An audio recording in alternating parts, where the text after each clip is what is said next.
ভারতের তামিলনাড়ুর light house চত্বর মানুষের ঢল যেন রূপ ধারণ করেছে এক বিশাল জনসমুদ্রে। রাস্তাঘাট থেকে শুরু করে মাঠ পর্যন্ত যেদিকে চোখ যায় চারদিকে কেবল মানুষ আর মানুষ। একদিকে গরমে হাঁসফাঁস করছে সবাই, অন্যদিকে মাত্র একবার প্রিয় নায়ক থালাপতি বিজয়কে এক ঝলক দেখার অদম্য অপেক্ষা।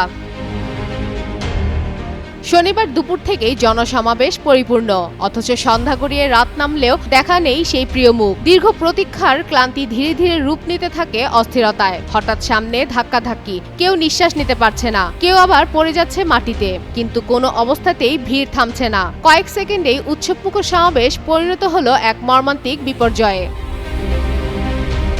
শেষ পর্যন্ত তামিলনাড়ুর করুরে এই সমাবেশে পদাতলিত হয়ে প্রাণ হারালো অন্তত ৩৯ জন। তাদের মধ্যে নারী ও শিশু সংখ্যাই ছিল বেশি।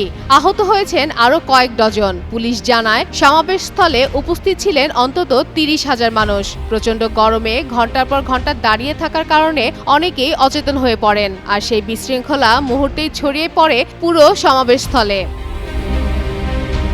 এদিকে প্রশাসনের দাবি, বিজয়ের আগের কর্মসূচিগুলোতে বিপুল জনসমাগম হওয়ায় সংকীর্ণ লাইট হাউস চত্বরে সমাবেশের আয়োজনের অনুমতি দেওয়া হয়নি। তবু প্রত্যাশার চেয়ে বহুগুণ বেশি মানুষ হাজির হওয়ায় পরিস্থিতি সামাল দেওয়া কঠিন হয়ে পড়ে।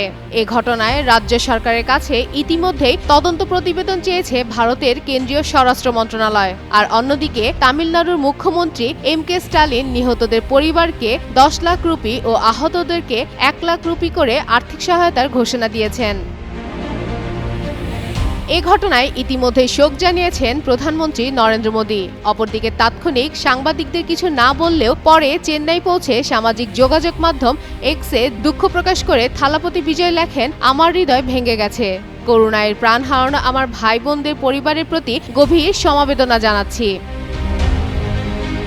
কিন্তু লাইট হাউসের চত্বরে মাটিতে পড়ে থাকা জুতো ও ছেঁড়া ব্যানার সাক্ষী দিচ্ছে সেদিনের উল্লাসের চেয়ে মৃত্যুই ছিল প্রবল।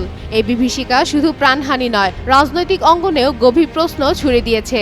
বিজয় সদ্যগড়া তার দল টিভিকে ঘিরে যে উন্মাদনা সৃষ্টি করেছিলেন তা যে কি ভয়াবহ পরিণতি ডেকে নিয়ে আনতে পারে, করুরের ঘটনা তার নির্মম উদাহরণ হয়ে থাকবে বলে মনে করছেন সমালোচকরা।